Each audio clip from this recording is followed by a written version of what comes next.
Estamos aqui com o poeta, professor, jornalista Eduardo Malafaia, que vai nos contar um pouco de sua trajetória poética de São Paulo, Vale do Paraíba, litoral e tudo mais. De volta ao Vale do Paraíba, né, irmão? Pode começar. Olá, se me permite, jogo uma correção, não sou jornalista, sou formado em História, e poeta, compositor, declamador, poeta aposentado, é verdade, já faz alguns anos que eu só rabisco alguma coisa de vez em quando, meio tipo freelance e tal.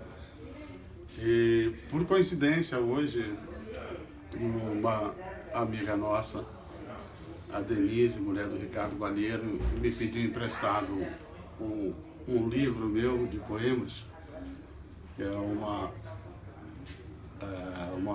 edição independente feita em 1981, e está aqui na minha mão, né, que é do começo das minhas andanças aí pelo mundo da poesia, da literatura.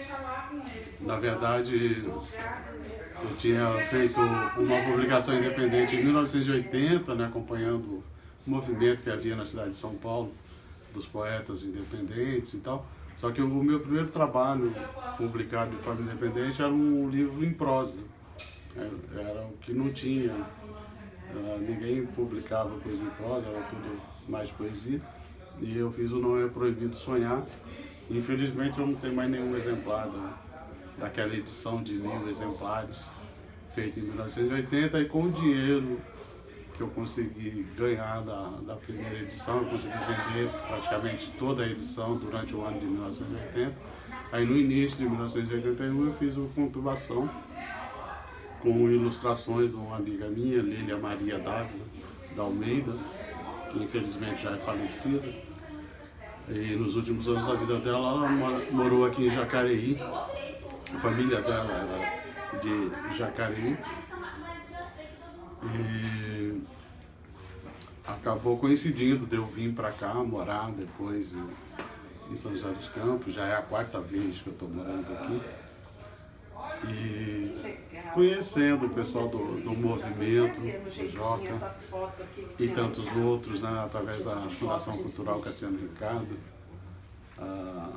Na época tinha a Comissão de Literatura, onde o Edu Planchet puxou um movimento chamado Renascimento. Como é que é? Celebração ao Renascimento da Poesia. Celebração ao Renascimento da Poesia. E aí onde eu conheci uma parte dos poetas aqui da cidade, Zé Moraes, o Joca, o Ricardo Balheiro, o Franklin Maciel, entre outros. E tenho morado aqui, né? Gosto da cidade, me aposentei o ano passado, né, 2021, em março, mas ainda morando em São Paulo. E na época cuidava da minha mãe, que já tinha 97 anos de idade.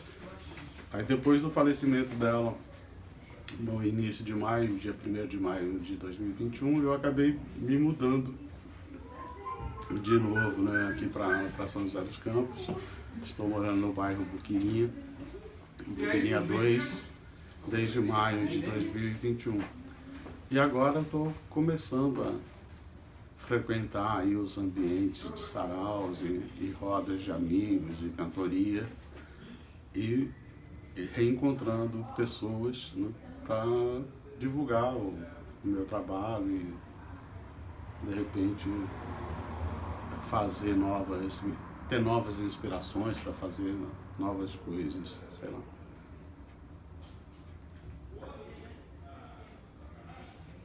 Esse trabalho aqui, né, foi feito em 1981, eu tinha 22 anos na época, então são os meus poemas de adolescência e tal. E algumas coisas bastante interessantes, assim, que eu gosto bastante.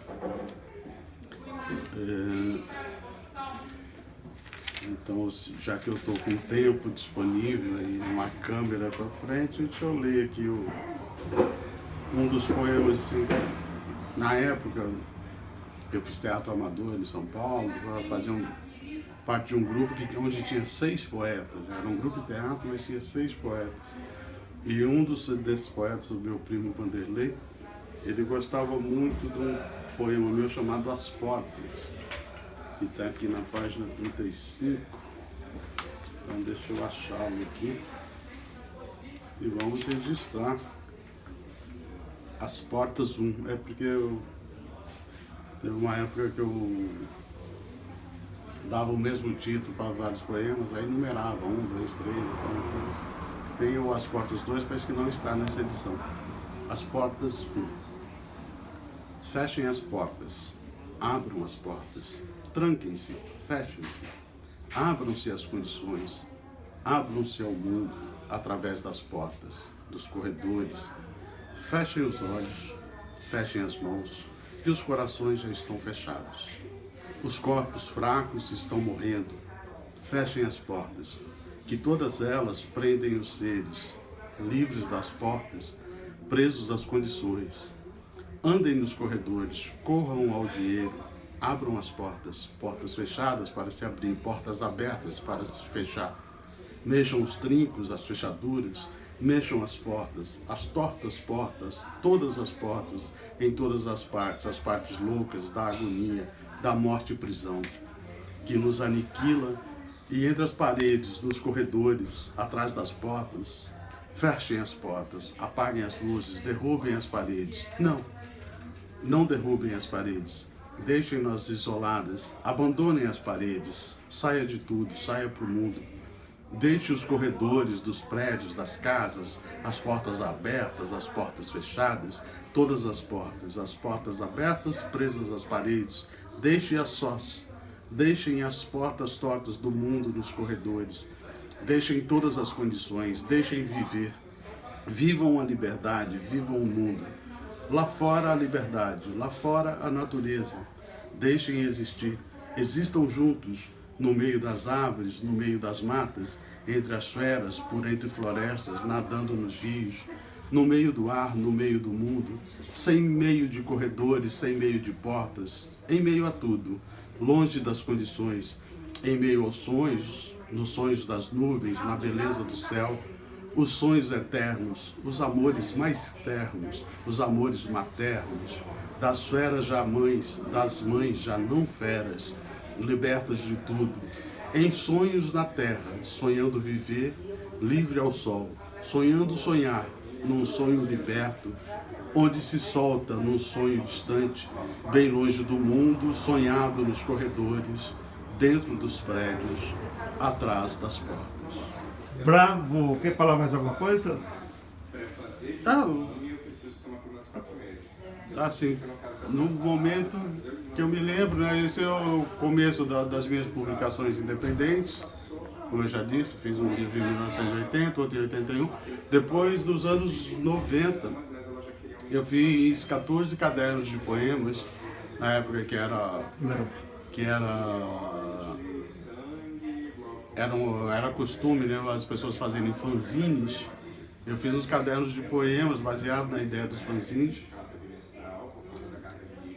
E a ideia era criar um mecenato cooperativo, um projeto chamado Assuma Este Poeta.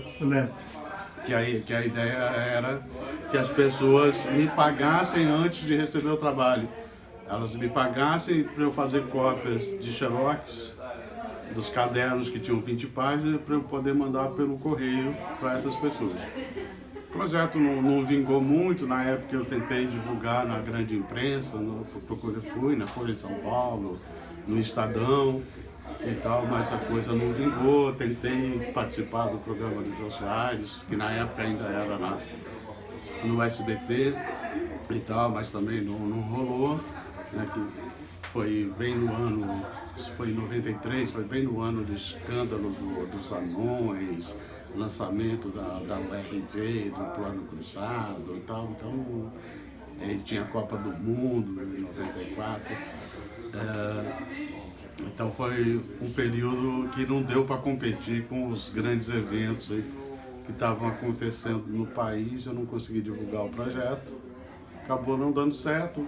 eu produzi, né, de 93 até 94, 14 cadernos com 20 poemas. E atualmente eu estou com a ideia de juntar os 7 primeiros volumes e fazer um livro, né, chamado Simbiose Perfeita 1, né, fazer um volume com aproximadamente umas 630 páginas, com os 7 primeiros cadernos, e depois, se a coisa vingar e for para frente, fazer o Simbiose Perfeita 2, com os cadernos de 8 a 14 e tal, que é o material que já está mais ou menos organizado, formatado, é só digitalizar e achar uma editora para fazer. E depois aí tem todo o material que eu tenho engavetado, que eu ainda ando com muita preguiça de começar a tirar isso da gaveta. Não dá para não perguntar, e a sua obra-prima da música brasileira? O Poeta Palhaço. Como surgiu? Então, assim, como surgiu, eu não vou lembrar, Joca, assim, eu não toco nenhum instrumento, né? Eu sempre compus cantando. Isso começou, inclusive é curioso, isso começou num ônibus cheio em São Paulo. Eu trabalhava, estudava, né? Saía do trabalho, ia direto para a escola e tal. E um dia eu estava num ônibus, indo, não sei, não me lembro, mas acho que estava indo do trabalho para a escola, me deu uma vontade de escrever e eu não tinha como, estava em pé, no ônibus cheio. E aí me ocorreu que eu podia, tipo, cantarolar o que estava na cabeça e memorizar. E a minha memória sempre foi muito boa. E aí assim nasceu o compositor Edu Malafaia, né, fazendo umas coisas, cantarolando, memorizando a primeira parte, aí faz a segunda, tal, e umas coisas assim. O Poeta Palhaço é Criança é uma das composições minhas que o pessoal mais curte. E tal, foi um momento de felicidade, mas assim, dizer em que momento eu fiz, por que eu fiz, como foi, não. Eu me lembro que você falou que é 73. É 70? Não, 70. Eu ouvi falar, você falou 73. Não, 73 não. 73 eu estava começando a escrever, eu estava com 14 anos e tal. Não, talvez seja de 83, é mais fácil ser de 83. Ela é uma das grandes músicas brasileiras que ainda precisa ser descoberta, né? Pois é. A gente não conseguiu isso aí, essa façanha ainda, mas vai chegar lá. Eu tenho tentado aí mandar umas coisas para alguns produtores e tal, mas é difícil você romper o círculo aí das grandes organizações, né, que divulgam música e que passam para grandes intérpretes e tal. Mas aí até a música infantil, né, música feita para crianças, atualmente anda meio embaixo, né? Tá, mas você considera ela infantil? Hã? Você considera ela infantil? Eu acho tremendamente filosófica.